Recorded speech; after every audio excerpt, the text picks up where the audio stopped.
Hello everyone. Thank you for taking the time to be here today. For those of you who don't know me, I'm Simrit. I'm the program coordinator for Community Compass. I'll just give a brief introduction about what Community Compass is. Our goal for the program is to increase the diversity in the recreation and park sector. So, we work on both like the job seeker side and then also the employer side. With job seekers, we help them find pathways to employment. And on the employer side of things, we create resources and toolkits to create a more inclusive workplace environment. And so I'm very excited about this webinar. It's to introduce the 2S LGBTQ plus in the workplace toolkit that we've created. And we did it in partnership with the Fyrefly Institute. And so just a brief introduction about the Fyrefly Institute for Gender and Sexual Diversity. Ray will be able to speak more on it, but it is a nonprofit organization and it's based out of the University of Alberta. And basically, their goal is to provide programs and services to the 2S LGBTQ plus community and its allies. And some of the services that they provide include like crisis intervention, mental health supports, and just 2S LGBTQ plus education. So I'll pass the floor over to Ray and we can get started. Beautiful. Thank you so much, Simrat. I am so thankful to be here with you folks. I love my job so much. Being professionally gay is just the best thing ever. So excited to be here with you folks to launch our 2S LGBTQIA plus inclusion in the workplace toolkit. It's been really awesome to put this toolkit together, and I'm really excited to share it and to expand on it a little bit. I'm also recovering from being sick, so I apologize if I'm a little sniffly. I might have to mute myself at some point, but appreciate your understanding with that. So my name is Ray Madge. My pronouns are they, she. And what that means is you can either use they, them pronouns or she, her pronouns to refer to me. And if that is like a little weird to you or a little unknown, that's okay. You're in the right place. We're going to talk a lot about pronouns this afternoon. I work at the Fyrefly Institute, which, as Simrat mentioned, is a not-for-profit housed at the University of Alberta. We have so many different programs and services that support and celebrate the queer and trans community. I am very honored to coordinate our Where the Rivers Meet program. So a lot of my education that I do is based on Indigenous perspectives on gender and sexual diversity. I'm Indigenous, I'm Decho Dene, Cree Métis, and Mixed Settler. And so a lot of my celebration is in support of Two-Spirit and Indigiqueer folks, but I do a lot of general allyship work as well, like what we're sharing today. I myself am Two-Spirit. I'm non-binary. I'm also bisexual. I'm also a Gemini. There's a few things there that I'm just a multiplicity kind of person, and I see that as a strength. So I draw on a lot of my own experience for this work, but I do have a degree in sociology. And so you'll notice that a lot of what I'm sharing this afternoon is very evidence-based and rooted in research as well. I do want to take a moment to acknowledge the land. I know we're in a webinar format, so folks are joining from all over the place. I invite you to, as I'm sort of talking about my connection to the land I'm on, maybe just take a second to consider or reflect on your connection to the land that you're on. So I'm joining from Treaty 6 territory in Amiskwichi, Wisconsin, which is colonially known as Edmonton. I've lived on these lands since I was like 9, so I have had the privilege of growing up here, of being very connected to the mountains and the waters and the rivers and the land in really amazing ways. And I'm very thankful to my kin, who are the Indigenous nations who have stewarded this land for time immemorial. They have really fostered my understanding of gender and sexual diversity and Two-Spirit identities, especially from Cree perspectives. So I'm very thankful to Cree folks, Nakota Sioux folks, Anishinaabe, Métis, Dakota peoples who have called this land home for a very, very long time. I also wanted to mention just off the top, it's very important that we recognize that when we're talking about topics like the gender binary or homophobia and transphobia, that these concepts are only on these lands on Turtle Island or North America because of colonialism. So I have a whole other presentation where I talk really extensively about Two-Spirit identities, but for the purposes of our conversation right now, I just want to remind us that queer and trans identities have always existed. And we use the word Two-Spirit to describe sort of all of those identities or many of those identities, to recognize that Yeah, queer people have always been here, and that is evidenced by Two Spirit folks. I have put a couple links in the slides to a couple of spaces where you can learn more about Two Spirit people. I also am going to put a link to the slides in the chat. I hope that people can see it. I'm not sure if the webinar settings make it so that people can't, but if at any point you're wanting these slides, you can also just send me an email because there's lots of sort of hyperlinks in them to further learning. So I just want to remind us that if we care about things like reconciliation or decolonizing, that is very in alignment with what we're chatting about today. So, as we're chatting today, I have a few things I want you to keep in mind. Be curious, be open to new ideas, try to keep an open mind as we chat about things. Also, recognize fluidity, that these topics of gender and sexual diversity are sort of consistently changing and are fluid, and it's okay that those things are kind of fluid and dynamic. I also encourage you to be authentic, however that looks. So, I encourage you to fidget or to move around your space as you're listening. I encourage you to have a snack, to have a drink, to doodle if you need to however makes you feel comfortable in this space. And also just being respectful, right? I want to make sure we honor everybody's time and energy as we chat this afternoon. And so, yeah, I encourage you to keep these things in mind.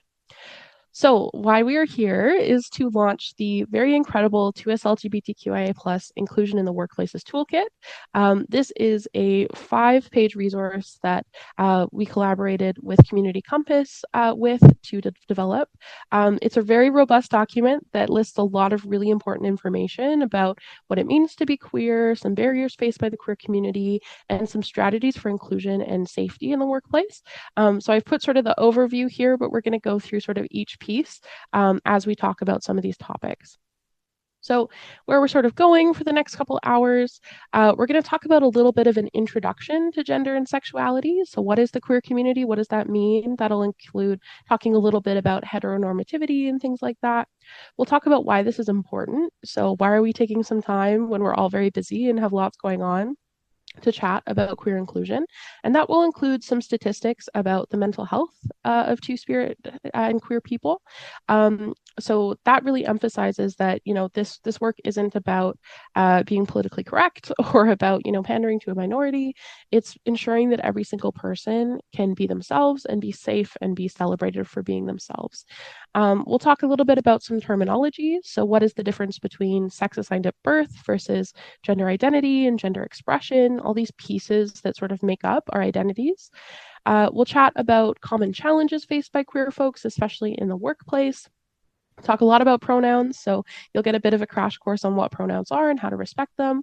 I have a section about myths and frequently asked questions about the queer community, and then we'll sort of wrap it up with allyship strategies, creating a welcoming workplace, and some resources. And if it seems like that's a lot, you are correct. It is a lot.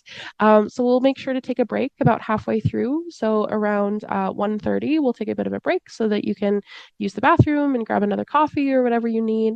But I do also want to give a content warning. I'm going to mention some particularly heavy topics or potentially heavy topics, especially when we talk about those statistics at the beginning, specifically about suicide, self-harm, substance use, and homophobia and transphobia.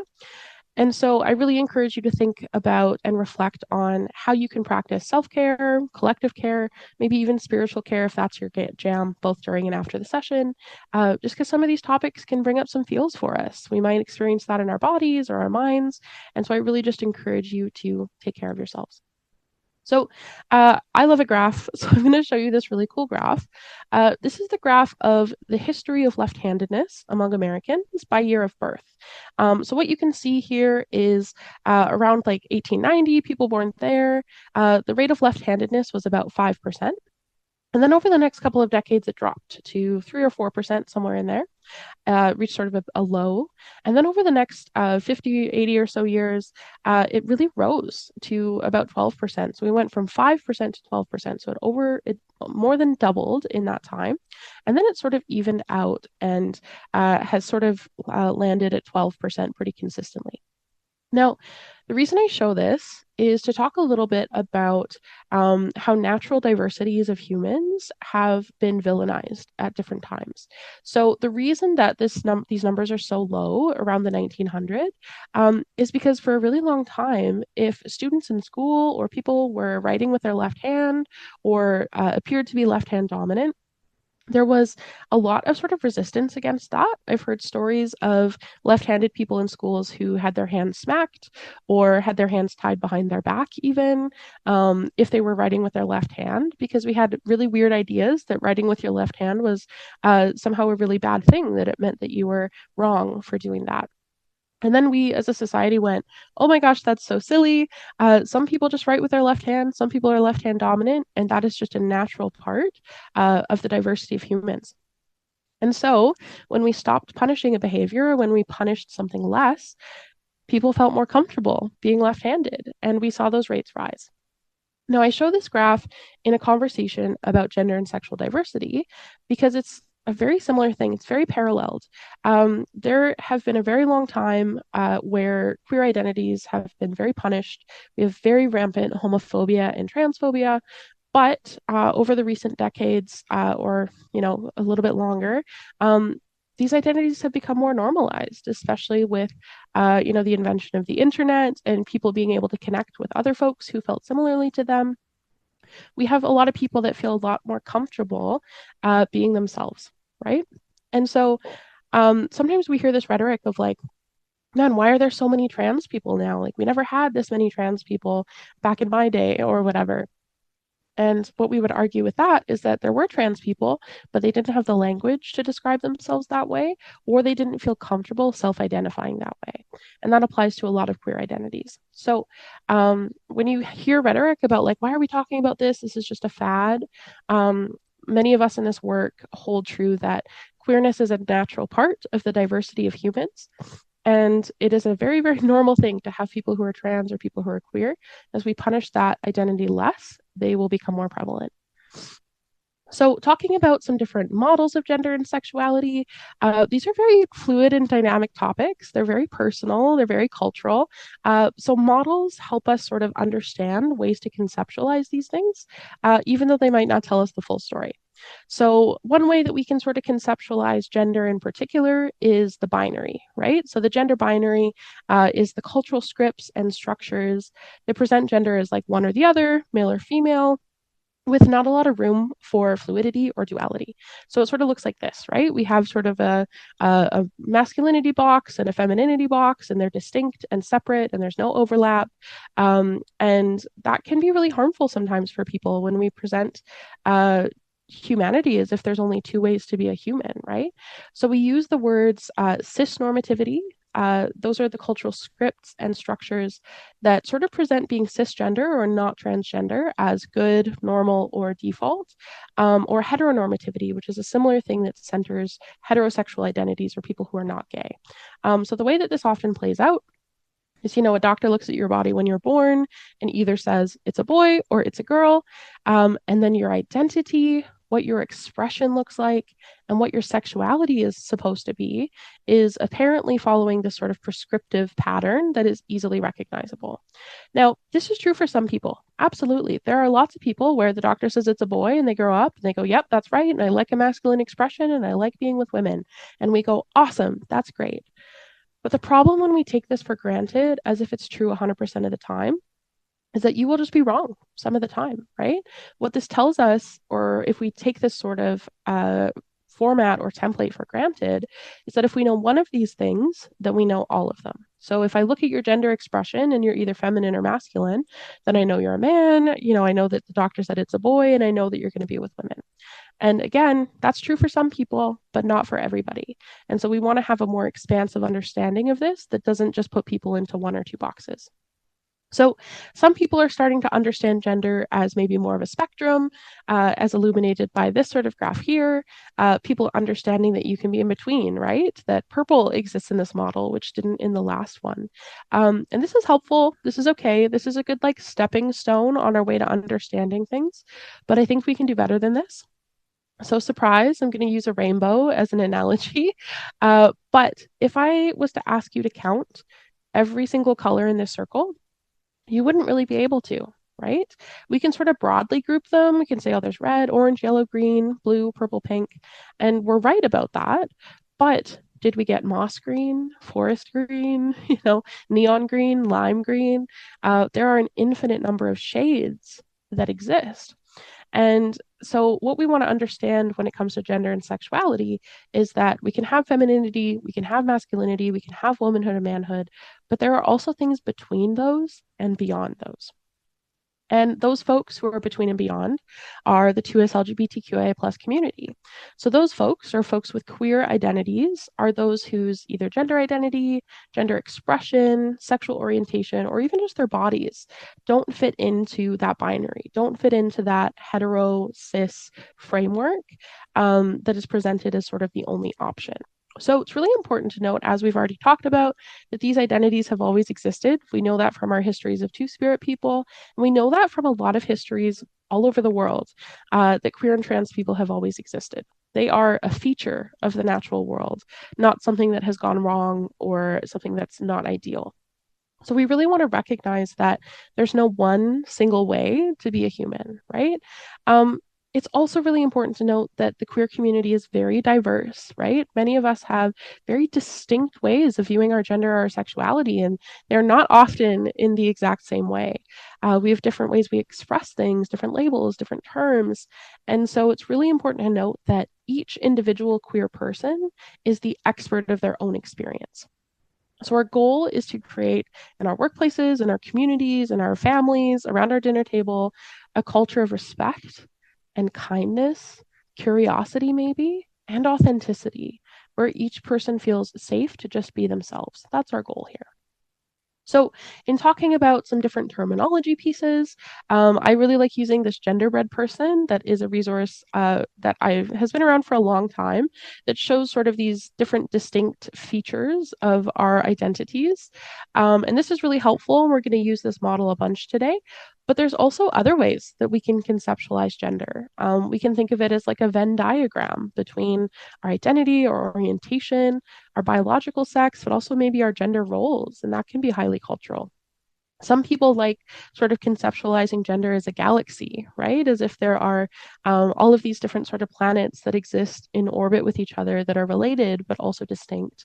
So all of these models are very helpful, especially if you're sort of new to this world of gender and sexual diversity. But it's also important to note that if you're chatting with someone and they share a little bit about how they identify or express themselves, and it doesn't line up with one of these models, it doesn't mean that the person is wrong. It means that the model has limitations. So we're going to use these models a little bit, but before we get going with that, I want to talk a little bit about why this is important. Again, why are we taking a couple hours on a Friday afternoon to talk about inclusive workplaces? Well, at least 13% of Canadians are LGBT plus. This is a stat from 2017, so I would venture that this has increased since then. It's a little bit difficult to find really updated statistics for the prevalence of queer identities. As you can imagine, not everybody feels safe to self-identify on a census or things like that as a queer identity. And in sort of the context that we find ourselves in right now, there's a lot of hesitation to be, sharing that information with government bodies, for instance. Also, this study from YouGov found that 38% of the millennials that they surveyed said that they weren't completely heterosexual. So, at some point in their life, they had had some same gender attraction, or they had experimented, if they use that language for it. So, that's just about 4 in 10, which is a huge, huge number. This study from the Trevor Project found that 21% of queer youth who were surveyed identified as something other than lesbian, gay, or bisexual.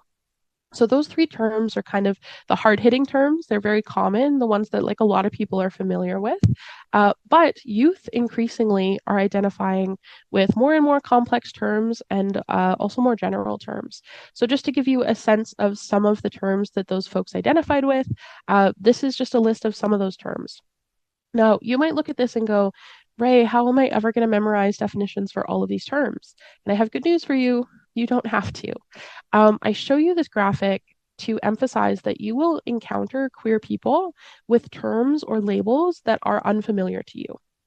And if that happens or when that happens, we don't want to freak out and go, oh my gosh, I have to, I wasn't prepared. I have to, go back and learn all this stuff. You can learn in the moment. You can go, awesome. Thank you for telling me that you're biromantic. Do you mind telling me a little bit more about what that means to you, right? Or doing some research there. There are some terms on this list that couldn't completely define for you right now. And again, I do this work all the time. So don't feel bad if you encounter a term that you're unfamiliar with. That's where that curiosity and that willingness to learn really comes through. So you will encounter 2S LGBTQIA plus people in your work, in your life, in your family, whether you know it or not. And so the goal isn't to say, well, when I have a trans person that starts working on my team, then I will introduce myself with my pronouns and I'll use inclusive language. No, the goal is that these practices of inclusion are so embedded in everything that we do that inevitably, when a queer trans person joins our team or walks into our office, we already have these practices uh, as just a part of our regular routine. I want to talk just for a second about the mental health of queer youth for a second. And this is a little bit of a heavier conversation. So, again, remember your self care practices as we chat about this. But it's really important that we recognize this reality because, youth is a nebulous term. We're talking mostly about people under 30 here. So, you will have people in this demographic who work with you, who join your team, who are volunteers, who are doing a practicum with you, all of those things. So it's really important to recognize the reality for queer youth right now. We know that LGBTQ youth face 14 times the risk of suicide and substance abuse than their heterosexual peers. That is a huge and daunting statistic. I have read studies that say that nearly half of sample populations of transgender people have at least one lifetime suicide attempt. Nearly half. That's huge, right? We also know that more than 60% of LGBTQ students or those with LGBTQ parents feel unsafe in spaces like schools. So, even if you're not queer yourself, if you have queer family members or queer parents, that can also increase your chance of experiencing homophobic bullying and things like that. Um, and this could be applied to other spaces as well, like workplaces that those youth take place in. We also know that as many as 40% of youth experiencing houselessness identify as part of the queer community. That's a huge number. This statistic is specifically for across Canada, but Homeward Trust, which is a organization in Edmonton that works to abolish houselessness, has a very similar statistic. It's the same statistic, actually, that 40% of the youth that are experiencing houselessness in Edmonton identify as part of this community. So these are really important things to keep in mind as sort of the reality for queer folks. But again, why we're here this afternoon is that queer people who have supportive and affirming environments show really similar health outcomes to their straight and cisgender peers. So, is this a problem that, being queer makes you more likely to have a mental illness? No. Being queer in a homophobic and transphobic society, that is what contributes to these statistics, which is really good news because it means when we change the environment, when we ensure that queer and trans people are supported and affirmed and celebrated for their identities, all those risk factors go down. So that's why we're chatting today. That's the point. Again, not to, pander, be politically correct, but because this work is literally life-saving. So we're going to chat a little bit about some terminology real quick here. We're going to talk about sex assigned at birth, which is represented by this little symbol in the sort of crotch region of our genderbread person. We'll talk about gender identity, which is sort of our internal sense of who we are. Talk about gender expression, the ways that we sort of dress up and adorn ourselves to feel aligned with our identities. And then we'll talk about attraction. So who we're interested in, who we like, who we're attracted to. And I'm going to go through these sort of quickly, but again, if there is any questions about this or folks want to learn more, my email will be just at the end and you can feel free to reach out. So the first thing I want to talk about is sex assigned at birth. Again, this is represented by this little symbol on our genderbread person. Sex assigned at birth is a medical term that is describing someone's body or what their body appeared to be when they were born. So, usually, this is represented by an M or an F or sometimes an X on your birth certificate, determining what a doctor saw when they looked at you. So, if the doctor looked at you and said it's a girl, you get an F on your birth certificate, and we sort of take for granted that that's what you are. And most people think it's as simple as that, right? That we say boy or girl. And if the doctor says it's a boy, then that means they have a penis and they have really high levels of testosterone, and they have XY chromosomes, right? We sort of assume that that is all predictable. And the same for people assigned female. But the thing about sex is that it is not actually binary, it's not actually one or the other. There are folks who are born intersex, whose bodies don't fit neatly into a male or female category. So, for example, there can be intersex people who, when they're born, it's a little bit obvious that their genitalia doesn't fit into those categories, and there's a few sort of metrics for determining that. But some people go their whole lives not knowing that they're intersex. So they could have differences in their chromosomes. You can have someone who has a vulva and was told that they're a girl, but they actually have XY chromosomes. You can have people who have XXY chromosomes instead of XX or XY. And that is not apparent just from looking at someone. So some people don't even know that they have those chromosomal differences until they grow up and maybe try to have kids. There can also be differences in hormones. So, some people have hormones that don't exactly line up with what you would expect based on their genitalia. For example, if folks are familiar with the condition PCOS or polycystic ovarian syndrome, that is an endocrine illness or endocrine condition that makes it so that someone who is born with a vulva actually has really high levels of testosterone. And so, what those high levels of testosterone end up sort of creating, or what it looks like on their body, is maybe a woman that has a little bit of facial hair or a different body structure or different fat distribution compared to someone who doesn't have that condition. So, when we take into account chromosomes, anatomy, and hormones, and all of those sort of differences that can exist, intersex folks are about 1.7% of the population.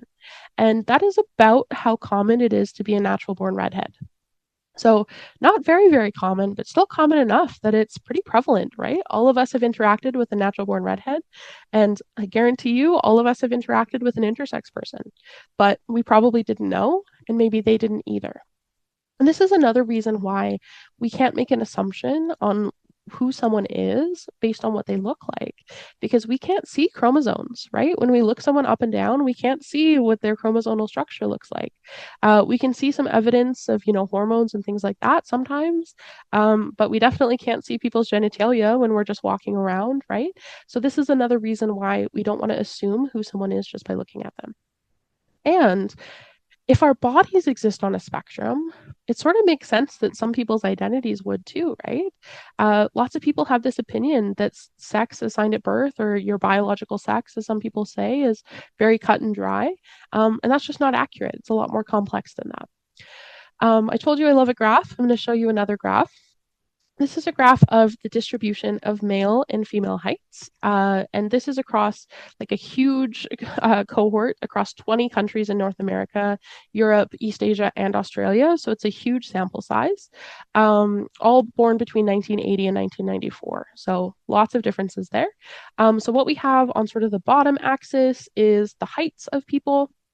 This sort of purpley blue line is the distribution of the men's heights, and this sort of like orangey tan color is the distribution of the women's heights.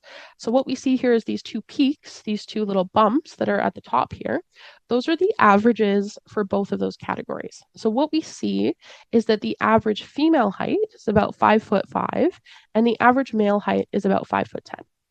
So we could look at that, and if we were only taking into account those averages, we would be like, men are taller than women, right? But here's the thing. Look at the difference between the tallest man all the way over here to the shortest man all over here. That's a difference from like 4'5" to like 6'5". That's a difference of like 2 feet. And it's the same with women. The tallest women here are like 6'4". The shortest women are the same, like 4'6". So the distribution, the variability across those sexes is pretty much the same. So is there a difference in averages? Absolutely. And we can recognize that those differences exist. But all of us have seen a short man. all of us have seen a tall woman, and we're not looking at that tall woman and going, oh my gosh, you're too tall to be a woman, right? We're recognizing that that's just part of the diversity of humans. And when we measure other secondary sex characteristics like this, when we look at hormone levels or weight or strength, that sort of thing, we'll come up with a graph that looks more like this. So there is more variation within one sex category than between them. So when we have people that say, well, women are just naturally like this and men are just naturally like that, we're not taking into account the intense variability and diversity that exists. And so whenever you're tempted to go, well, women are just like that and men are just like that, keep in mind this graph, right? Some women, some men. The next piece that I want to chat about is gender identity. This is different for a lot of people than their sex assigned at birth. It's represented by the little brain of our genderbread person here. Gender identity is self conceptualized. It's when we close our eyes and we think about where we place ourselves on the continuum between manhood and womanhood and everything between and beyond. Where do we place ourselves, right? It's very internal, right? And this is why we can't assume what someone's gender identity is just by looking at them, because it is internal. So, um, some people, like a very feminine expression and are still non-binary, right? That's like people like me.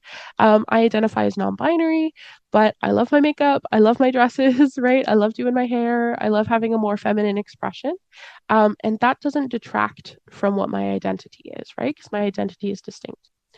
We use the words cisgender and transgender to describe the journey someone took to get to their identity. So cis just means same and trans just means different. And so if you're cisgender, that means that your identity is the same or very similar to the sex you were assigned at birth. So if the doctor looked at your body and said it's a girl, and you grew up and you thought about it, and you went, yep, I think that's right. I think I'm the same as what they told me, then you are cisgender. If the doctor looks at your body and says it's a girl, and you grow up and you go, ooh, I don't know about that. I think I'm actually a man or something else, then that is a different gender than what you were assigned. And so we use that word transgender. And those are just adjectives, right? Cisgender women and transgender women, both women. We're just describing the journey that they took to get there. I have some examples of gender identity terms in here. I'm not going to go through every single one because, as I've mentioned already, just learning definitions is like helpful and good, but each individual person has a different way of conceptualizing these terms, right? So when we're talking to someone and they say, "Hey, I'm non-binary," we're not going to assume that their non-binary identity is exactly the same as a definition that we've heard because that diversity exists, right? But these are some examples. Being a woman is a gender identity, right? Being non binary, like me, being somewhere in between. People who are gender fluid, so whose identity kind of shifts and changes and is a little bit more dynamic. These are all terms that folks might use to describe their gender identity. And as was mentioned, people might define these identities in different ways, and that is totally okay. How we understand and describe our gender is very unique to us. And also, this is not all the identities that exist, right? Sort of constantly expanding. This part is some of my favorite part of gender, which is gender expression. This is how we show or communicate our identity to others. So this is highly cultural. It is not static. It is so personal because we create our own meaning. So all of us, hopefully this morning, spent more than 30 seconds getting ready, right? We, picked an outfit. We chose to do our hair in a certain way or not. We did put makeup on in a certain way or we didn't. We picked, a pair of shoes that communicate something about who we are. All of that is part of our gender expression. If you've ever heard the RuPaul quote, everyone's born naked and the rest is drag, what he's talking about there is gender expression, right? That all of us just have this sort of body that is fully customizable. And so people can express themselves differently. We have different clothing, different jewelry, all these different things. And it's also highly cultural, right? What it means to dress like a woman now is very different than what it means to dress like a woman somewhere else, or what it means to dress like a woman even in the same place 50 years ago, right? So this is another reason why we can't assume who someone is just by looking at them because it's so unique. There are pieces of this that we express consciously, so on purpose. Those things like our clothing, our hair, makeup, any religious things like a hijab can be an example of a conscious gender expression. But there's also dimensions of this that we express without even thinking about it. So, like how you sit on a chair or how you walk. All of these things are things that we're not super thinking about, but they are a part of how we're sort of perceived by others around us. It's also important to note that folks might not feel safe to express themselves fully depending on the context. So if you have someone that you're working with that says, "Hey, I want to share with you I'm non-binary," but you're looking at them and they are very, very feminine or very masculine, that doesn't discount their identity. It means that they might not feel super safe to express themselves fully in that way.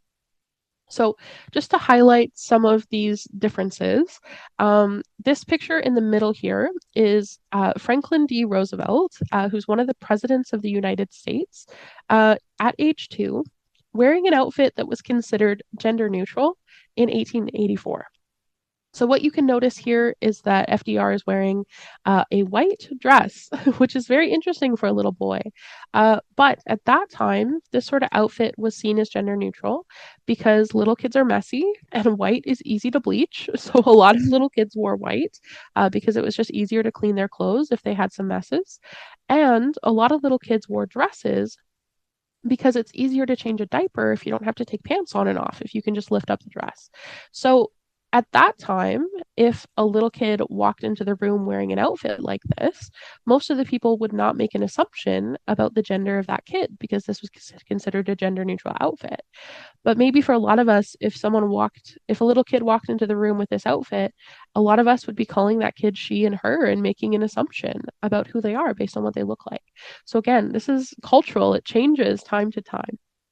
Um, Also, this picture on the top left here, we have a kilt or a skirt, depending on who you ask, right? This sort of garment, if it was worn in North America, is often called a skirt and is considered to be very aligned with femininity.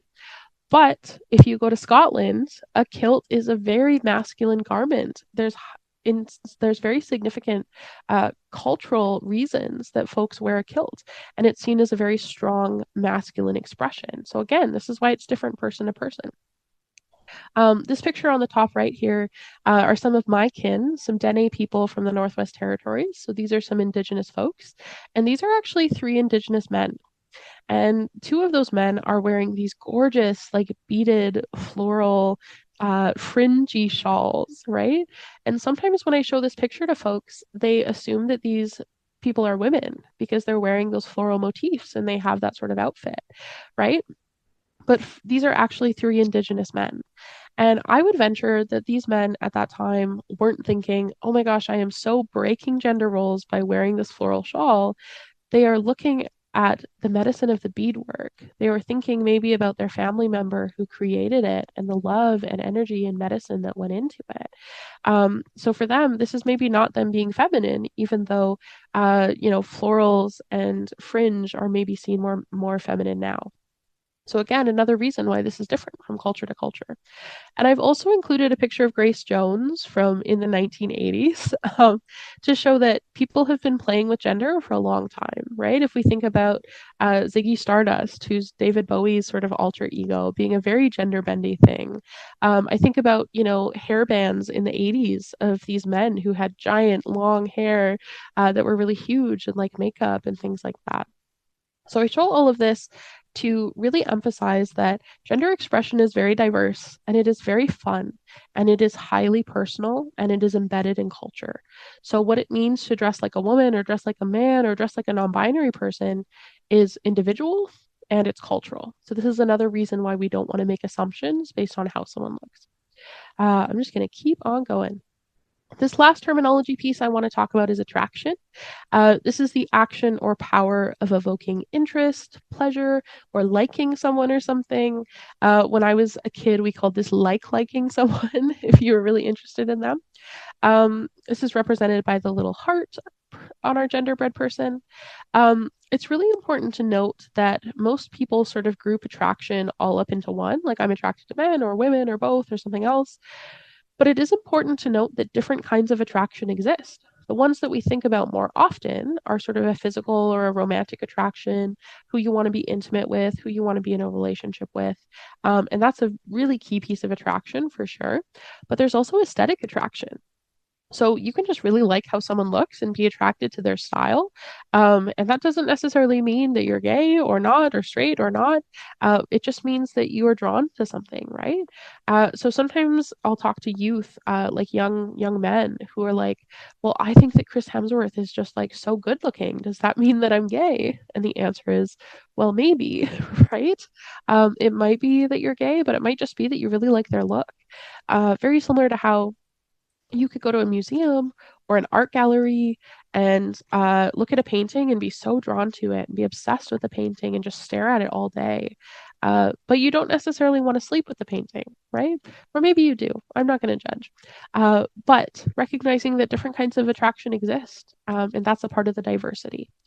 It's also really important to note that some folks don't experience some kind of attraction or any kind of attraction.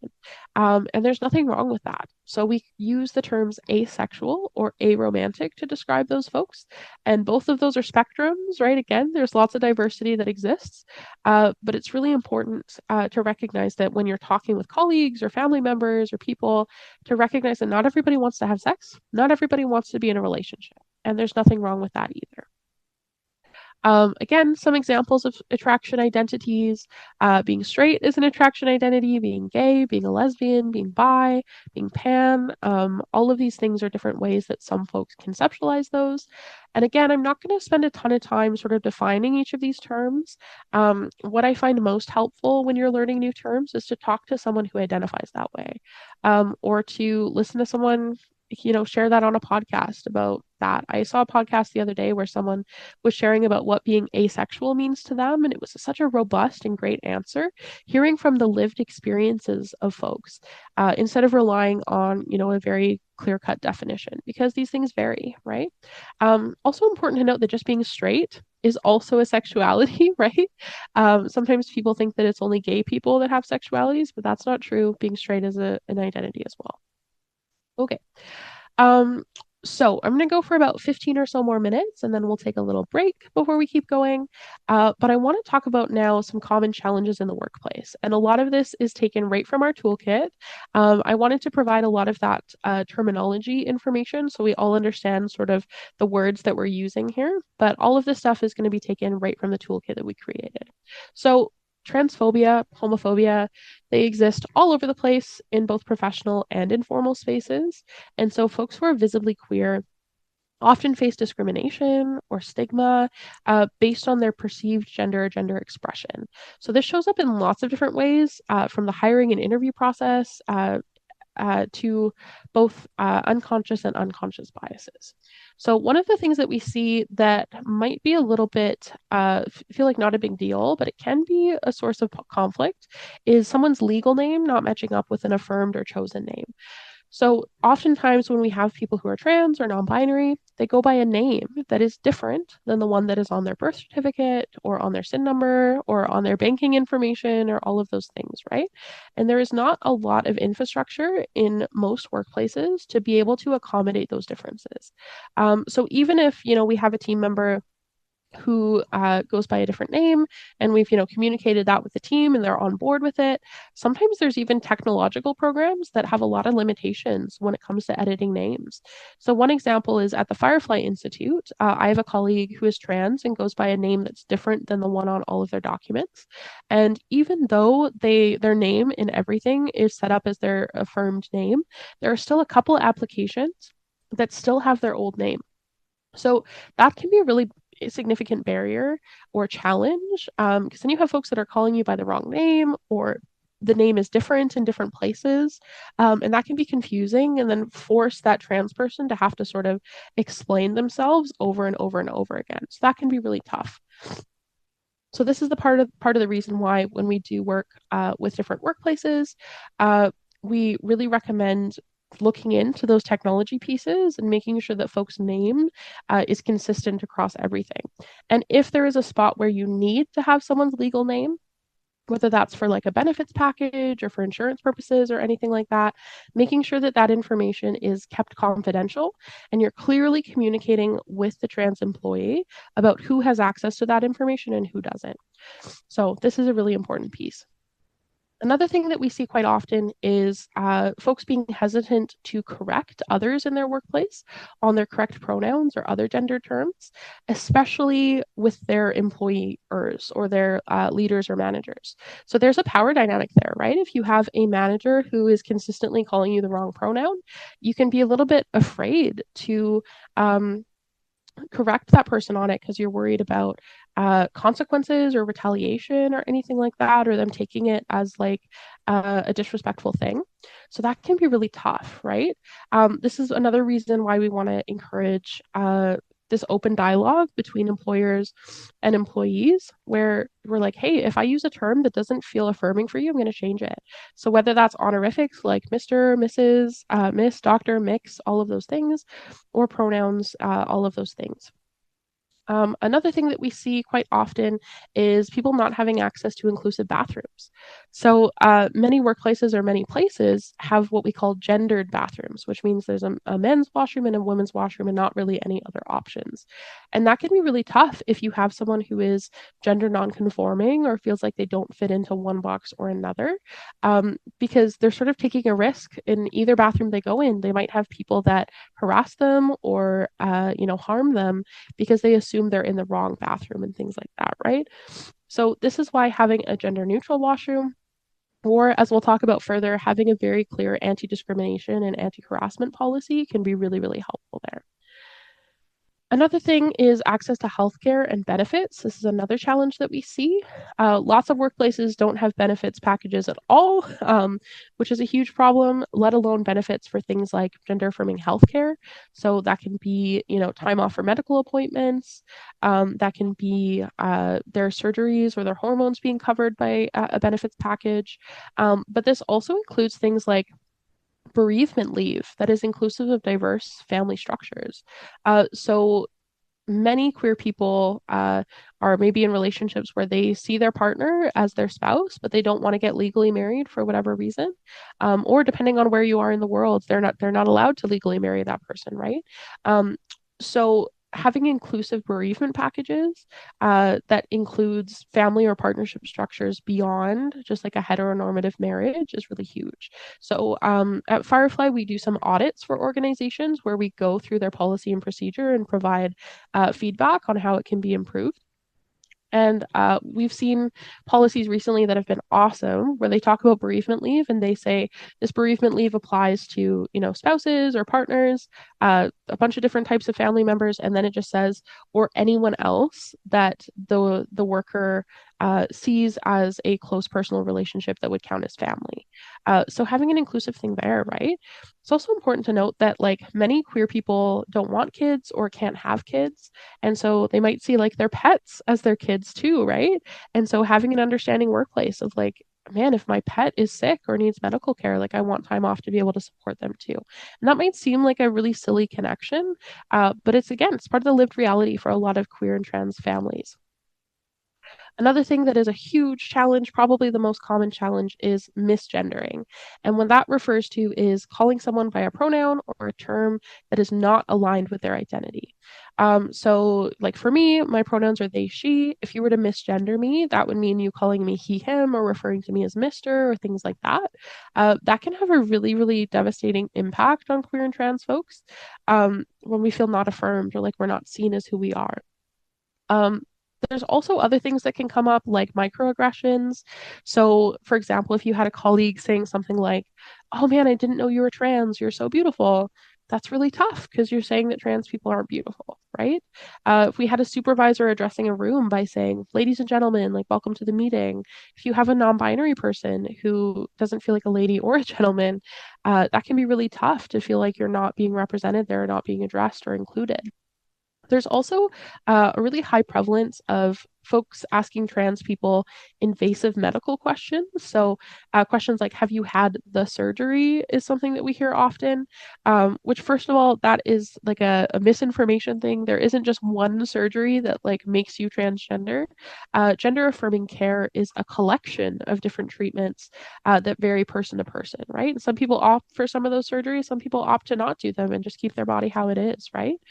Or people asking questions about genitals, right? So that's another thing that can come up, which is again why we want to have a very robust anti harassment policy so that when these microaggressions come up, we know what the process is for supporting them. Okay, as we're talking about misgendering, we're going to get into pronouns, but I think we will take this opportunity to take a little bit of a break. So it is 1:21 right now. Let's do a 9 minute break and go until 1:30. So we'll come back in about 9 minutes and chat a little bit more about pronouns. Yeah, we'll take a bit of a break now. Thanks, folks.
All right, folks. Hopefully, everyone is back at your desk or your computer, your phone, or wherever you are listening.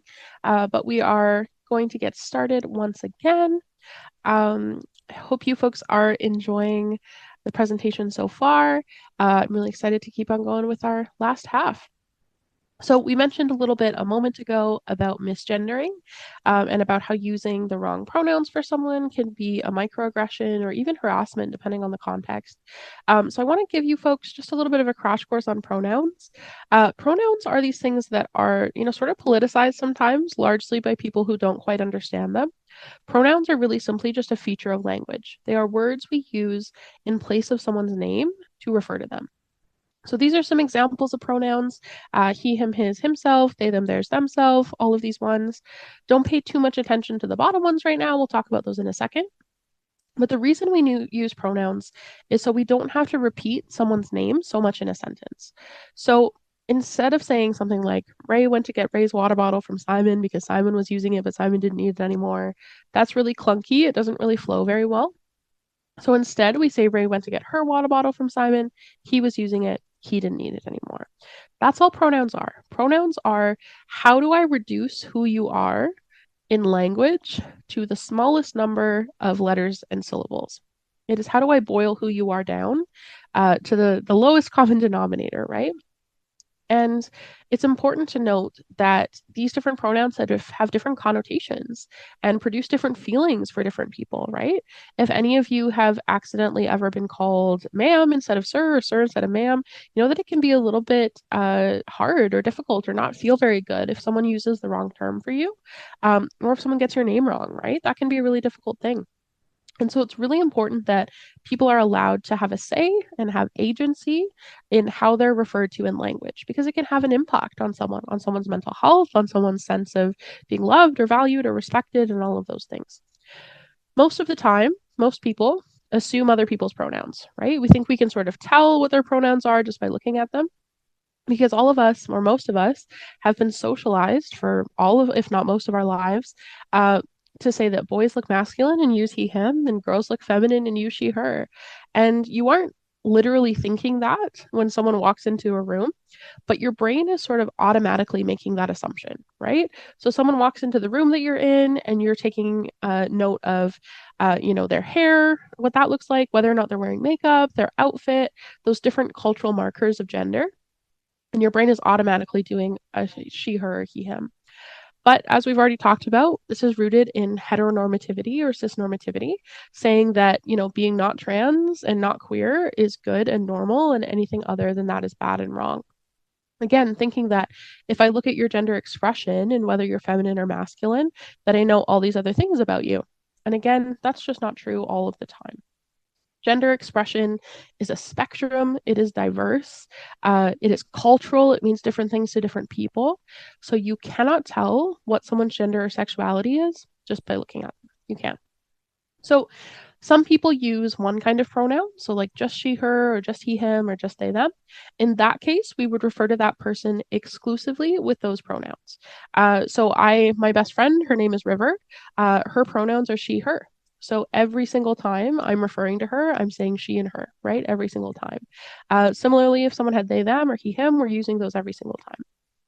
Some people, like me, use multiple pronouns, and this just means that you can switch back and forth between those pronouns. Different folks have different preferences for when they would like one pronoun over another, or if they prefer one or another. But my tip for this is if you are interacting with someone who uses multiple pronouns, if you have a colleague or a friend or an employee, make sure that you're switching back and forth between them. So for me, the reason that I go by they, she is because when I'm called they, them, I feel good. When I'm called she, her, I feel good. All of those things just feel good to me, right? So you can use either of them. Most people, when they use multiple pronouns, will put whichever their preferred one is first. So if you had someone who went by she, they pronouns, we would sort of prioritize the she pronouns, but still use they, them. If someone went by they, she pronouns, then we would prioritize the they, them, but still use the she, her. If you're interacting with someone who uses multiple pronouns, don't just favor the binary pronoun. So if you were talking about me and you were like, oh man, that presentation was so cool. She was so awesome. She was great. I loved her slides. And you used the she, her pronouns for every single instance, I would feel like you weren't honoring who I am as a whole. You were just using what feels more convenient to you. And that can again be a little bit frustrating or hurtful to folks. Some folks go by different pronouns in different contexts. So, my husband, for instance, uses all pronouns. They don't really get any sort of euphoria or dysphoria from any of them. So, we just sort of switch it up. But when we're around some of my husband's family members, my husband's like, oh, I don't really want to, be specific about it or make a big deal about it. So people can just use whatever is comfy, right? So that may be a thing for someone.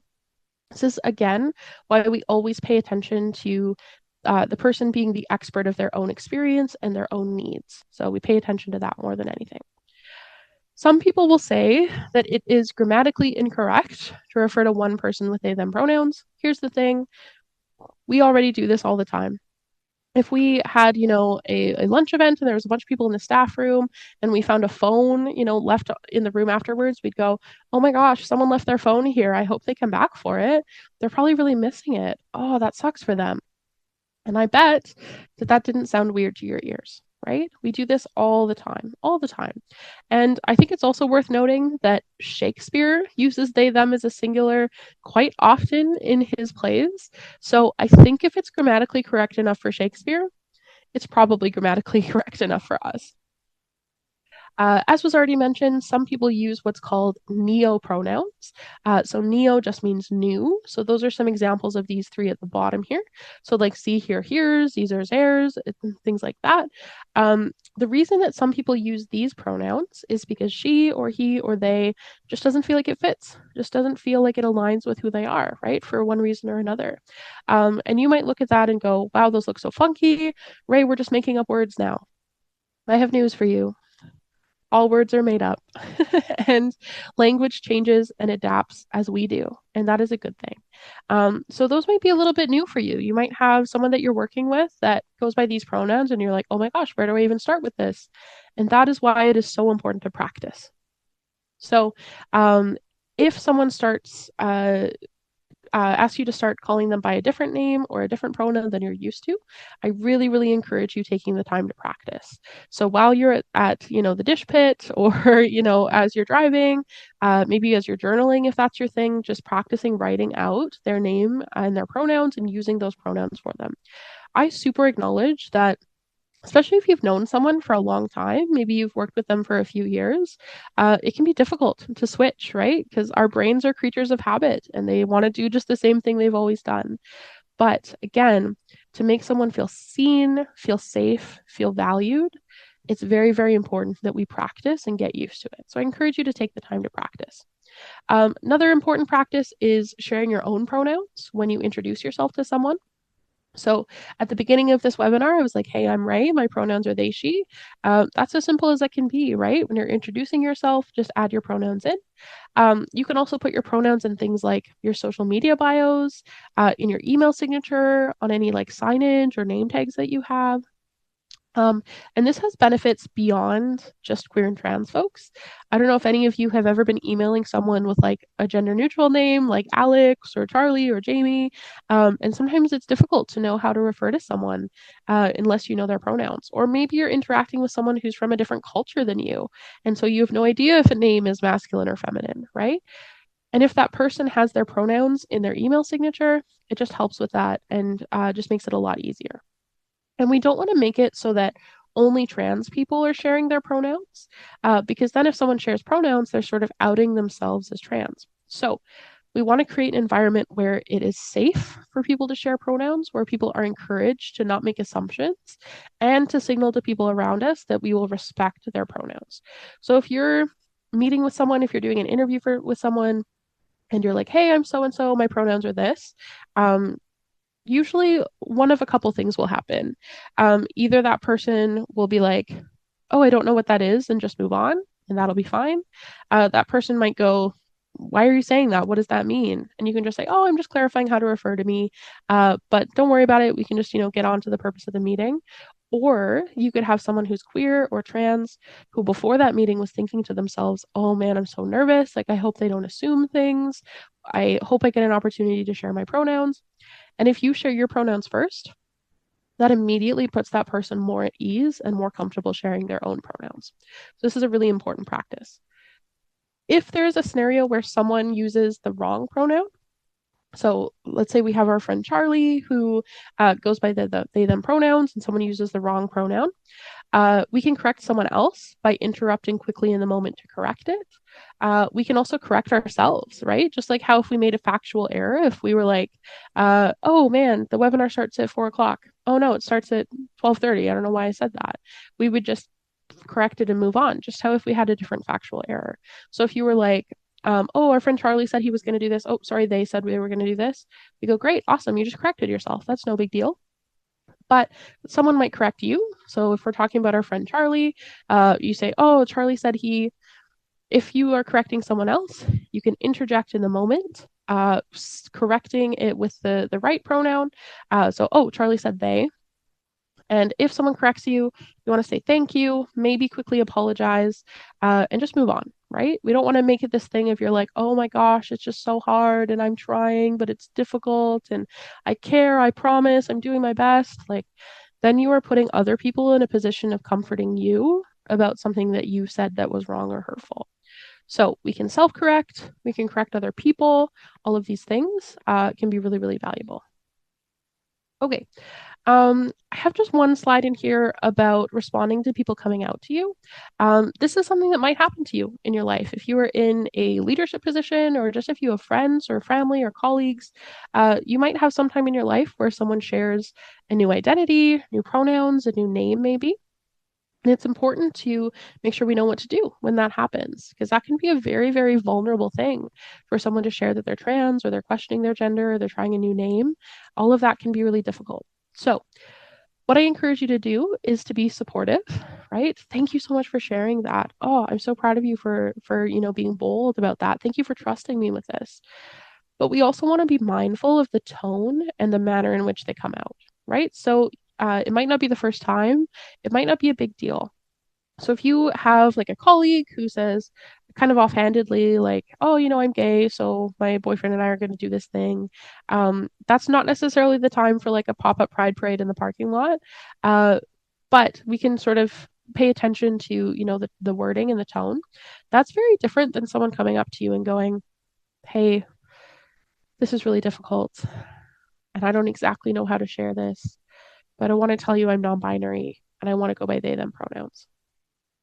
That requires a different response. That requires some softness. That requires some comfort. That requires a lot of support. So be mindful of the tone. As we've talked about lots, we want to respect how people identify and echo that language back to them. So if you have a colleague that is talking to you over lunch, they go, yeah, and so like I realized I'm a lesbian and so all this stuff. If you're thinking in your head like, well, but I know you dated a man once, so you're actually bi. Like, no, we're not saying that. If someone says that they're a lesbian or says that they're any term, we're going to trust that and we're going to echo that language back. If you're unsure of what the term means, you can gently ask them if they're willing to share what it means to them. Labels, as we've talked about, mean different things to different people, so it's very possible that they have a unique definition or understanding of that term. But also keeping in mind that for some queer people, we have to explain ourselves all the time, and that can be a lot of labor that is not often compensated. So if someone is like, yeah, I'm genderqueer, and you go, oh, do you mind telling me what that means to you? And they go, I just don't really want to explain it right now. We can be so understanding of that and go, absolutely, you don't have to. I will do my own research, and I have questions. I'll ask you about it. So again, being mindful of the fact that it can be a lot of labor and really exhausting to explain yourself so much, and realizing that some people will be very keen to answer questions. You can ask questions that signal you care, like, is there anything I can do to support you? Have I ever unknowingly offended you, hurt you, made you uncomfortable? This is especially important if you are the manager of a workplace or you're in a leadership position, because your employer or employee might be, again, hesitant to correct you on things or hesitant to bring things up that have bothered them because of fear of retaliation or consequence. So if you're a manager and someone says, hey, I want to share with you I'm non-binary, one of those questions you can ask is like, have I ever said something that didn't feel comfy? I've referred to you as like ladies when I enter a room with you and other colleagues. Is that still okay, or do we want a different term? It can be really important to open up that conversation so that that person knows that they can share the things that make them uncomfortable, and it's not going to be have negative consequences. We want to show we care with our words and our actions. So, not just saying I support you, but also using people's pronouns that they ask us to, using people's names, defending them if someone misgenders them, or correcting others. Not just saying we support them, but actually being supported, and we can offer resource referrals if needed. This is not, indefinitely needed. Just because someone shares with us that they're queer, it doesn't necessarily mean that they need like mental health support or something like that. But if they say, yeah, I realized I'm non-binary and I'm really struggling with finding community, we can go, awesome, here's some resources from Fyrefly, or here's some other resources that we can support you with. Okay. So, this next section that we're going to talk about is all about myths and frequently asked questions about the queer community. Um, I will preface this section by saying that each of these questions could sort of be its own webinar. We could go really in depth with any of them. And I also want to note that if you have said any of these myths, or if you have asked any of these questions, if you've said any of these things, it doesn't mean that you're a terrible person, right? It just means that maybe there's some education that we could share. So some of these questions might be a little bit activating for you. They might feel a little bit personal, perhaps, depending on the question or the myth. So again, I'm encouraging you to keep an open mind, to be curious, to be open to learning more. And to hopefully just listen a little bit and maybe learn something new, which is why we're all listening right now. So, again, some of these things are a little bit of tough topics, and we have a limited amount of time. So, my goal of this section is to help you have language or statistics or ways of talking about these things, so that if you have someone that shares misinformation or asks a question disrespectfully, we have ways to respond to it that are grounded in, again, evidence and the lived experience of queer folks. So, I hope that you are willing to be a little bit curious, a little bit open to these things as we chat about some common myths and frequently asked questions. And again, it's not a bad thing if you have thought or asked these things, but we can learn more and we can learn how to be better. So, the first thing that we sometimes hear is this idea that being gay or trans is a choice, right? And sometimes this is even framed in a positive way of like, well, I respect your choice to do this thing, like, that's your choice. And that is like a good idea. It's a good concept, but sometimes that can be hurtful because for lots of queer trans people, we're making a choice to align with our identity. We're not making a choice to be that identity, right? So I did make a choice to own my two spirit identity, right? But I didn't necessarily choose to be two spirit. That's just who I am. We also know that you cannot change someone's sexual orientation or gender identity, which is why conversion therapy is illegal in Canada. And if you're not familiar with conversion therapy, that is sort of a suite of pseudoscientific practices that are designed to make people who are queer not queer. So the sort of least dangerous but still very dangerous version is like talk therapy that attempts to change someone's gender identity. But there's also some more extreme cases of really, really violent ways that folks try to change people's gender or sexual identity, including like shock therapy or sexual assault in some cases. And the reason that that is illegal in Canada is because so many mental health associations have made statements that talk about how dangerous it is, especially for youth. It can increase the risk of anxiety, depression. It can decrease self-esteem. It contributes to social withdrawal and isolation, contributes to houselessness, substance use, suicidality, all of these things. When we try to make someone who is queer not queer, it has devastating impacts on their mental health, and it simply doesn't work.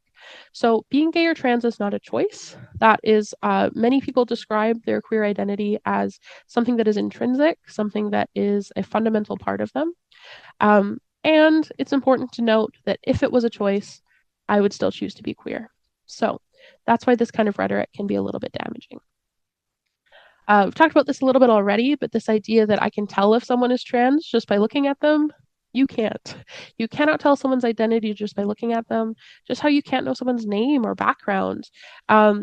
We can have hints as to who someone is based on their vibes, right? And that is an okay thing, but we can't know for sure, right? Just like how, like, I'm Indigenous, but I'm not always clocked as Indigenous unless I'm wearing like a ribbon skirt and beaded earrings, right? So if I'm wearing a ribbon skirt and beaded earrings, someone might go, oh man, I think this person might be Indigenous, but they can't know for sure unless they talk to me, right? And not everyone wants to pass as cisgender. And we use that word pass. What that means is that a transgender person has transitioned to such an extent that someone looking at them might not think that they're trans.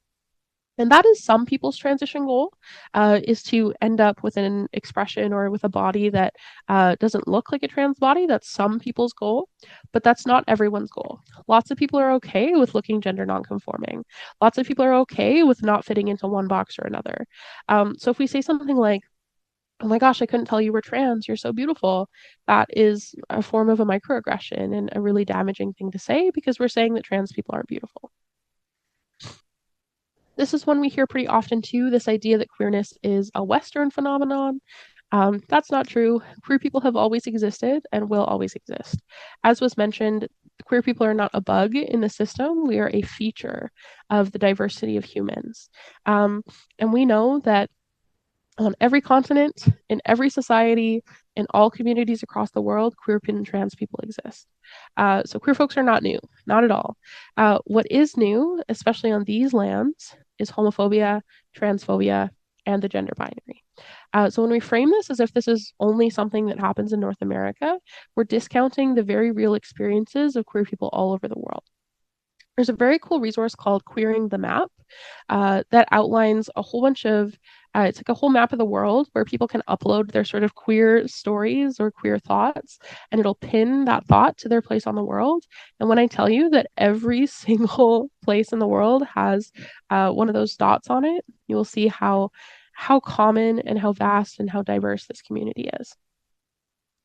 This is one we hear sometimes, especially right now in Alberta, this idea that kids are receiving surgeries or medical interventions without parental consent. That is not happening. Bottom surgeries, which are gender affirming procedures related to below the belt, so genitalia, those are not performed on minors in Canada. Full stop, not at all.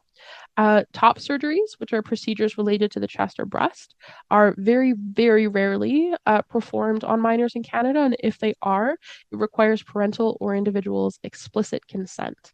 And actually, sort of a fun fact is that in Alberta in particular, the majority of the top surgeries, so surgeries related to chest or breast that are performed on minors or young people, is actually breast augmentation surgery for young women. So there's an interesting thing there that is an interesting parallel to draw. Gender affirming healthcare like hormone replacement therapy. So that is like taking testosterone if you're a trans masculine person, or taking estrogen if you're a trans feminine person. Those are provided under really strict guidance and supervision of both mental and physical health professionals. And it often takes a bit of time to find an endocrinologist, to get prescribed it, and then for those impacts of the medication to start. So it is not a fast process at all. This is a really fun one. These are good statistics to have in your back pocket. Is people will say, what about the regret rate, right? What about people who detransition? So people who say that they're trans, undergo some gender affirming care, and then change their mind. It's really important to note that less than 1% of transgender patients who undergoes gender affirming surgeries regrets it. Less than 1%. Of that less than 1%, the majority regret it due to societal factors. So they were discriminated against, they were harassed, they lost their jobs, things like that. And just to put that into perspective, I'll give you a couple other stats about regret. Knee replacement surgery has regret rates between 6 and 30%. So 6 to 30 times the regret rate of transgender patients. And just to give you one more about regret, this study found that 1 in 12 or 8% of parents regret having children. So we could have a large conversation about regret, right? Every single decision we make has the capacity for regret. We could talk about the regret rates for tattoos. We could talk about the regret rates for things like taking out student loans, right? Or getting married or having kids, as mentioned here. There's lots of things. Every single decision that we make has the possibility of regret attached to it. Transgender people overwhelmingly do not regret their gender affirming surgeries. So again, these are really good statistics to have in your back pocket. So if you're at work and you hear some people talking about, these irreversible decisions and not wanting people to regret it, we can talk about, hey, did you know that the regret rate is less than 1%? And compared to these other things, that's so small. I think the regret rate across all surgeries is about 14%. So again, a less than 1% regret rate is huge. Okay, this is one we hear pretty often too. This idea that women's spaces should be for cis women only. For example, allowing trans people to use any bathroom is dangerous. Here's the thing. Studies have found no link between trans inclusive policies and bathroom safety. There is no evidence that letting transgender people use public facilities that align with their gender identity increases safety risks. So we hear lots of rhetoric about this. Now, it is important to note that there is value in having spaces that are exclusive to one gender or one group of genders. There are things that I am comfortable talking with, women more than I'm comfortable talking with men about, and that's an okay thing. But when we have this idea that, for example, men will pretend to be trans in order to harm people in bathrooms if there's a trans inclusive policy, that's just not happening. Men or other people are already harassing people in bathrooms. They do not need to dress in drag and pretend to be trans to do it. It's already happening all the time. There is some evidence that like when we see violence happening in bathrooms involving a transgender person, it is pretty much exclusively the trans person who is being harassed. And trans people are just trying to use the bathroom, right? We're just trying to use the bathroom, wash our hands, and leave. But there are people who have those rigid ideas about what a man looks like or what a woman looks like. And that can contribute to those people being harassed or even harmed or experiencing violence because they're in the bathroom. So we're always going to encourage having a very clear anti-harassment policy and having accessible bathrooms so that everyone just gets to do a fundamental thing that humans do, which is use the bathroom. Okay, this question of it's social contagion, it's just a fad. Kids these days have their new genders. We never had any of this. Remember that history of left-handedness. Remember that as queer identities become more normalized, as people have language to describe themselves, as people feel safer to be themselves, we will see an increase in people with these identities. And we also all go through phases on the journey to discover who we are. Changing your mind is totally valid and acceptable, right? We can trust that each individual person has thought about their own gender identity way more than we've thought about it, right? So if we have like youth, for instance, that are experimenting with a new expression or new pronouns, we just want to be supportive, right? We just want to be kind and gentle and hold space for them to figure things out because they will. This one is a little bit more related to like children in schools. This idea that parents should know what name or pronoun their kid uses at school. Absolutely. Absolutely, we hope that parents can be a part of these conversations. Parents are such a vital part of young people's support network. Of course, we want their support, but not all parents are safe to come out to. So, confidentiality is a really key component in the safety of queer youth. Not that we're keeping secrets from parents, but that they're supported to tell their parents in their own timing, in their own way. Remember those statistics about houselessness of queer and trans youth? The reason for that is that many trans and queer youth are outed to their parents or share their identity and end up getting kicked out. And so that's why confidentiality is a really key part of safety. Again, not to keep secrets, but to prioritize the safety of those youth. Okay, this is the last one, and I want to preface this with a lot of gentleness and a lot of affirmation that I am not here to tell anyone what to believe, right? And this is this question of religion. People saying, for example, that it's against your religion to be gay or trans, maybe the rhetoric of like, God doesn't make mistakes. Now, I will fight tooth and nail for every single person's religious freedom. You are allowed and encouraged to believe whatever you want about religion, spirituality, who you were made to be, the body you were given, all of those things. But just because you believe that and you affirm that for your body or yourself doesn't mean that everyone has to, right? When we have the statistics that show that gender affirming care and people being allowed to be themselves decreases risk of suicide, decreases risk of self-harm, decreases risk of houselessness, what that means is that if we limit the freedom and joy and health of others to access those things because we disagree with them, that is a form of discrimination. So you are, again, allowed to believe whatever you want to believe. And again, I will fight tooth and nail. But you don't get to negatively impact someone else's life or health or wellness because you disagree with them, right? And this might be a little bit of a silly example, but an example I'll give is that I am a vegetarian, right? It is my own value system and me listening to my body and what I know to be true that I don't eat meat. It doesn't feel good to me. But I am not going around saying that no one should ever eat meat, right? I am understanding that I can do what is best for my body and other people can do what's best for their body. And I trust that every single person is the expert of their own experience. And I also want to note that there is a lot of space to be found in theology or in religion for accepting queer and trans people. And I would love to share just one way of thinking about that. Again, I am not trying to convince anyone of anything. I am not encouraging you to change your beliefs, but simply just to offer one way that you can make sense of this. I want to offer a quote by Julian K. Jarboe that I think is a really beautiful example of how space can be made for queer acceptance in religion. And they write, God blessed me by making me transgender. For the same reason he made wheat but not bread, and fruit but not wine, because he wants humanity to share in the act of creation. Now, again, not telling you what to believe, but I know queer Muslims, I know queer Christians, I know affirming people who belong to those faith spaces, and there's absolutely space to be found there. I hope that these were helpful to you folks.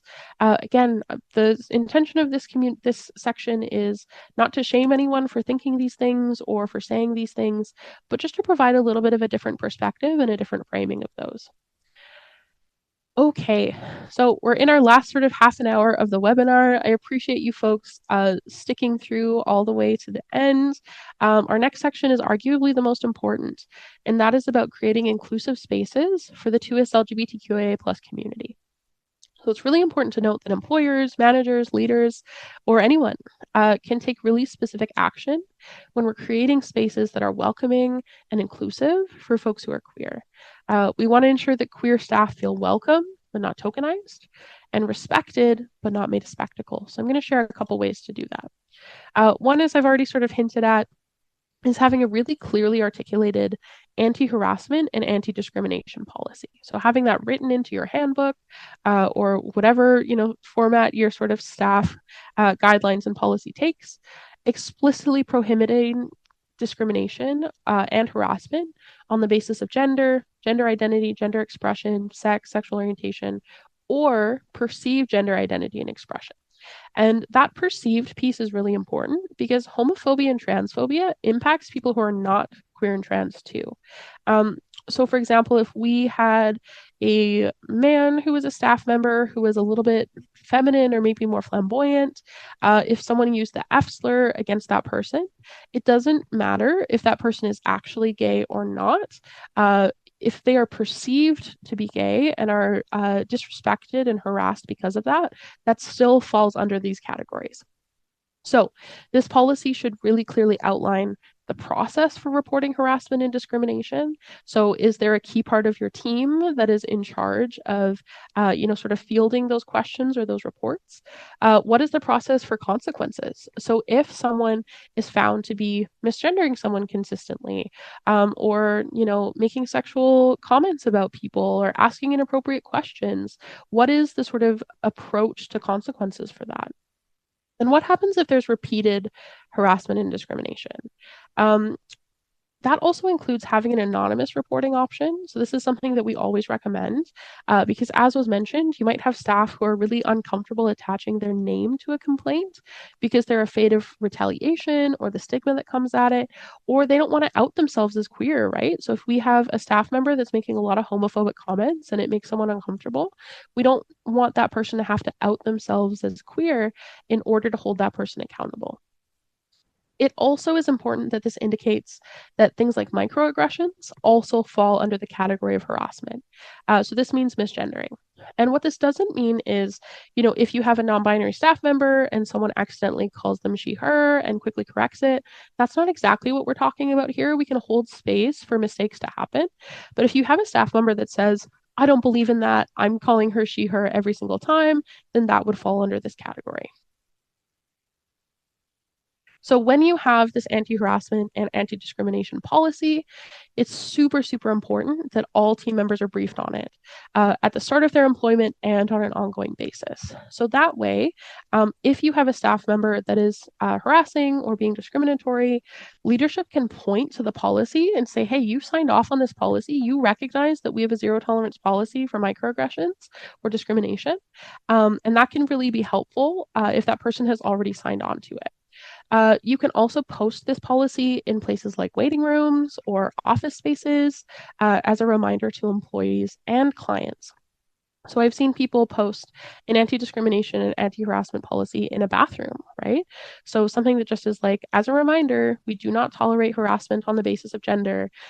Just let people use the washroom and wash their hands, right? Things like that. Or in the waiting room, you have lots of spaces that have a sign that says, hey, we don't accept harassment, and we have the right to refuse service if someone is being angry or violent. It's very similar to that sort of thing, of making sure that we clearly outline that there's no tolerance for this sort of thing. A couple other ways to promote an inclusive workspace environment. Number one is making sure pronouns are respected, right? So we can share our own pronouns when we introduce ourselves at meetings or events, and we can encourage a staff culture that has an acceptance of like kind correction if a mistake is made. Again, if someone makes just like an accidental uses the wrong pronoun, that doesn't mean that they are, being really homophobic or transphobic. They might have just made a mistake. So we can hold space to take kind correction. But if there is, again, purposeful misgendering of someone that says, I don't believe in this non binary stuff, I'm not calling you this, then that would fall under this category. We want to make sure that policy and procedures are inclusive of queer folks. As we've already talked about, having, for example, bereavement leave that applies to non-blood or non-marital family members, so partners who are not married, diverse family structures like aunties and uncles, also including polyamorous families, right? Because there are a large number of queer and trans folks who also are polyamorous, so they have multiple partners. And if a policy only says that you can take bereavement leave for your spouse, then that can be excluding of those folks. Talked about this already, but benefits packaging, packages including gender affirming care, mental health support, time off for appointments like surgery consultations or hormone administration. And I want to recognize that some of these things are things that we don't necessarily have control over, but we can advocate for them. So if you are in a meeting with some higher level management and they're looking at different benefits or looking for feedback on who to be included in those things, we can advocate for it and say, hey, have you thought about ensuring that gender affirming care is covered under these things? I also want to mention that we want to take a harm reduction approach to a lot of these things. Sometimes we can't do all of them because of already existing policy or even because of the infrastructure that exists in our workplaces, right? You might not have the infrastructure to have a gender neutral bathroom, but we can still post that anti-harassment policy. We can ensure that that staff culture is inclusive and all of those things. Also, super important to note, having visually inclusive workspaces is awesome. So that includes iconography, like pride flags. We sometimes joke at Fyrefly that we have like Terminator vision for pride flags. If there is a pride flag somewhere, I am going to see it, no matter how small. If I walk into a space and I see a pride flag, even if it's just a little one, I'm immediately going to feel a little bit more at ease. You can also have art by queer artists, pronouns displayed on name tags and office signage. All of these things are those visual indicators that your employees and your clients will be respected in their identities. Speaking of Pride, it's really important to collaborate and to promote Pride celebrations. Your workplace could plan a Pride event, either for your own team or for the community. And keeping in mind that Pride events don't have to be these like huge, extravagant things. You do not have to organize a citywide parade. But there can be small things that you do, like showing a queer movie at lunchtime with some snacks and pronoun buttons. You could, if there is a larger pride event happening, you could show up with your team, right? Walk in the parade, sharing that you're inclusive of these folks and you support the community. That's really huge too. So pride celebrations, big or small, embedding that celebration into your workplace culture is really huge. So we want to create a culture where folks are celebratory of queer identities, respectful of the unique experiences, and above all, just making sure queer folks feel safe and affirmed. Again, this is not about pandering. This is not about being politically correct. This is about making sure that every single person has access to a safe and welcoming and inclusive workplace where they just feel free to be themselves without harassment. And as already mentioned, bathroom accessibility is something we don't think of often, but is really important. Um, so a couple things that you can do as well additionally is having training and workshops to help build awareness and inclusivity. So I am happy to offer this sort of workshop or ones like it. At Fyrefly, we have so many different workshops that we offer on queer inclusion and celebration. The Center for Sexuality in Calgary, also Skipping Stone. There's a lot of organizations that do fantastic workshops and educational opportunities for this. You can offer trainings on an ongoing basis, depending on factors like staff turnover, or if there's an incident of harassment or discrimination, to refresh everyone on the policy, just to make sure everyone's on the same page. But especially making sure that at the beginning of employment, those staff are briefed on the policy is really, really huge. So, how you will know if your workplace is safe and inclusive, if they feel respected, they feel celebrated. That's really key. And this is a little bit hard to measure, but some things that you could consider are like an anonymous survey to gain insights into how supported and safe your staff feels. You could hold regular feedback sessions on policy or procedure or staff culture to talk about ways things could improve, or just really paying attention to issues as they arise. If you see any patterns that could be remedied with more training or better policy or more explicit support, making sure that those are available. So I have just a couple more things about creating a welcoming community. These pieces are not in the toolkit, but I just wanted to add a little bit extra for you folks who are joining us on the webinar. Of course, we don't want to make assumptions about people's identities, right? We don't want to make assumptions about people in general. We can use neutral and inclusive language when we're addressing groups or talking about people we don't know, and we can share our own pronouns.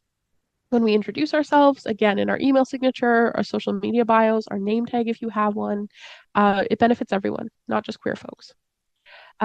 Little piece about gender neutral language here. So when we're addressing a group, we're saying colleagues, team, people, not ladies and gentlemen, guys and gals. In your policy, not having like maternity and paternity leave, but just having parental leave, parental time off. Not making assumptions about if someone has a husband or a wife or a boyfriend or a girlfriend, but using the words partner or spouse.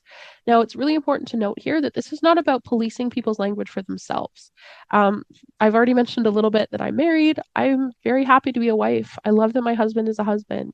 It's okay that we use those terms, and you are absolutely allowed to use whatever terms feel good to you. But we don't want to make assumptions. So let's say we have like some sort of gathering or staff event that's happening where partners are invited. We're not going to go up to a woman colleague and go, "Oh, do you have like a boyfriend or a husband that's joining us?" We can say, "Oh, I don't know if you knew, but partners are invited. So are you going to bring anyone?" And if that person then says, "Yeah, I'm going to bring my girlfriend," then we can clock that in our brain and go, "Okay, girlfriend is a good term to use." And we know that we can use that term for them. So, again, not trying to police language for ourselves. You are absolutely encouraged to use whatever terms feel good for you, but not making assumptions. You want to call people by their correct name and pronouns every single time, right? This is the easiest way to say, I see you, I support you, and I trust that you know yourself better than I ever could. And also correcting others around us if they misgender or dead name someone. And dead naming is like using someone's name that they used to go by, but they don't anymore. Quick interjections can feel uncomfortable, absolutely. But again, it's really worth it so that folks feel celebrated. And be open to correction. If someone corrects you, especially if it's someone who is a lower level employee than you, making sure that you are welcoming that correction and celebrating it. I also want you folks to call out homophobia and transphobia when you hear it or see it or read it. especially folks who share misinformation or think that these identities are new. I have really worked hard to provide everyone who's listening to this with a lot of information and data and statistics and evidence and that lived experience so that if you have people that say, man, I just am worried about the regret rate, you know how to respond. If you have people that say, oh, that's just their choice, we know how to respond. And we can do this with gentleness, right? Like it doesn't have to be a super aggressive thing, but just that kind correction can be huge. And of course, being a supportive person to come out to, referring folks to resources, following their lead, trusting that they know themselves better than anyone else ever could. So I have a few sample scenarios that we're just going to talk through quite quickly. Let's say there's a new hire at your workplace and your supervisor sends an email introducing them as William. But when you meet them in person, you're like, hey, you're William, right? And they respond, hey, I actually go by Billy. Nice to meet you.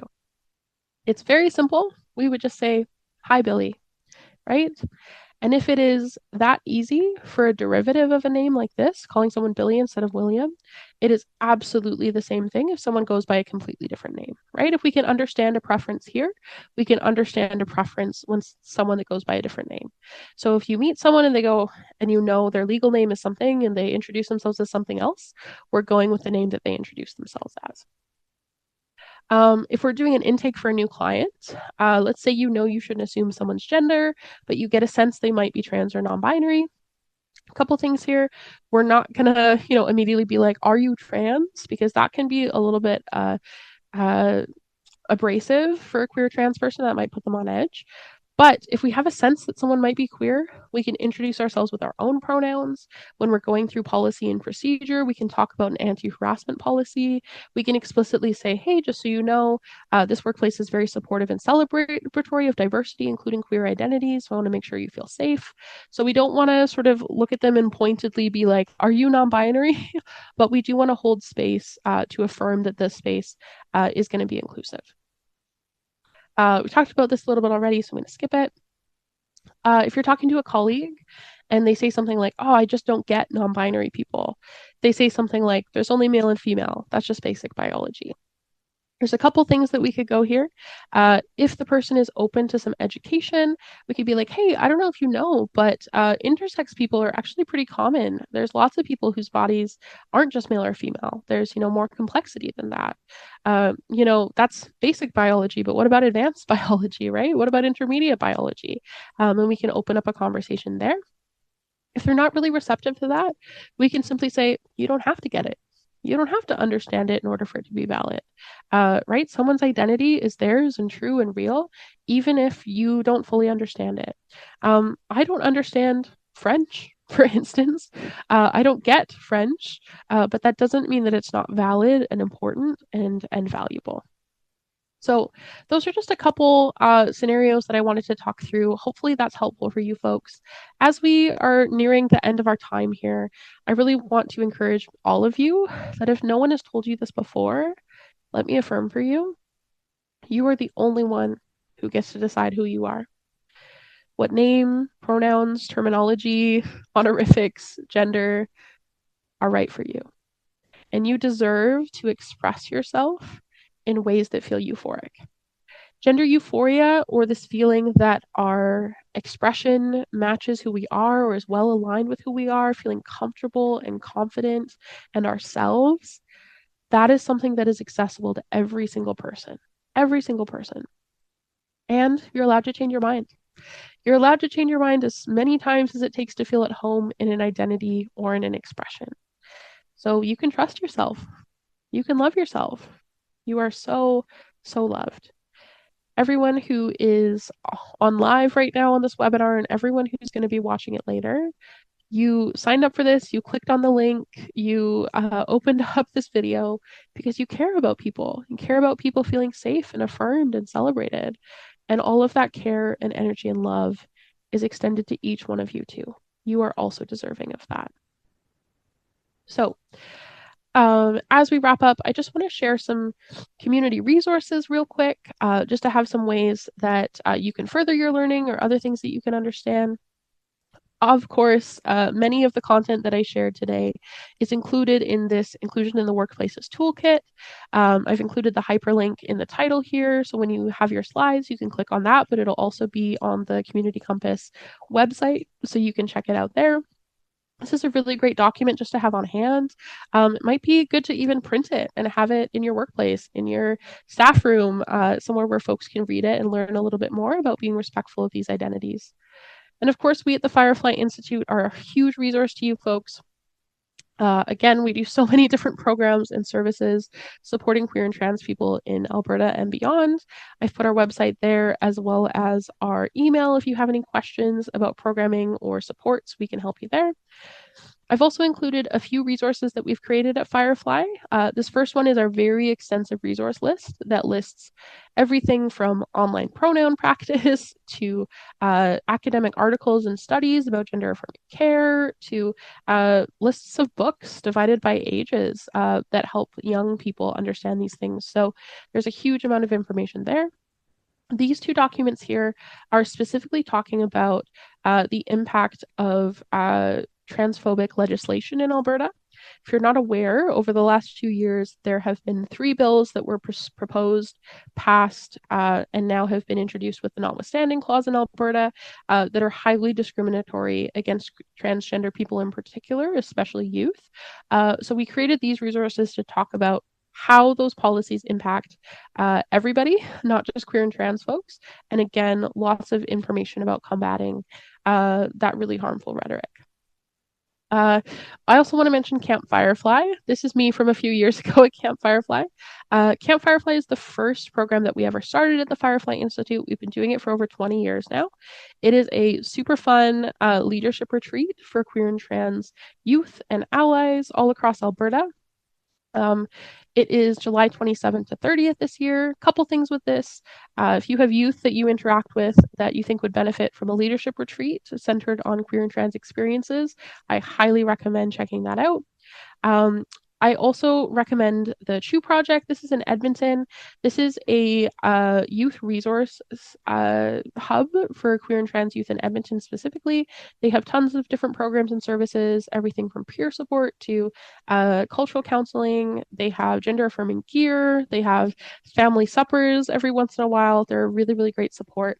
We run this in collaboration with Boyle Street and Yes, Youth Empowerment Service Center. It's a really great program. We also are running the Alberta GSA conference next month. So this is a conference that's open to students all over Alberta, but also community advocates who want to learn more about supporting queer youth in Alberta. It's happening April 25th of this year, and you can check out our Instagram for more info. I also want to mention Kiana, who is the Queer Access Navigator at the Rainbow Alliance Youth Edmonton organization. And her job is to connect queer youth to resources. So if a youth is like, how do I access hormones? I need STI testing. Where will I sleep tonight? How can I find a therapist? Any of those things. And youth is a very nebulous term. So it's pretty much under 30 approximately that folks can access Kiana services. This is mostly for in Edmonton, but if you email asking just for some like general resources, she'll probably be able to help you out too. The Pride Center of Edmonton is also a great resource. They have tons of amazing programming, both in person and online. And they have a really awesome library of queer books that's run by an awesome human there. Really great resource in Edmonton. Team Edmonton is also really helpful. This is a community sports league for that's trans inclusive at Edmonton. So especially if you have transgender people you interact with, adults or youth who are impacted by the sports ban on transgender people, this is a great resource. And I also want to mention Kickstand.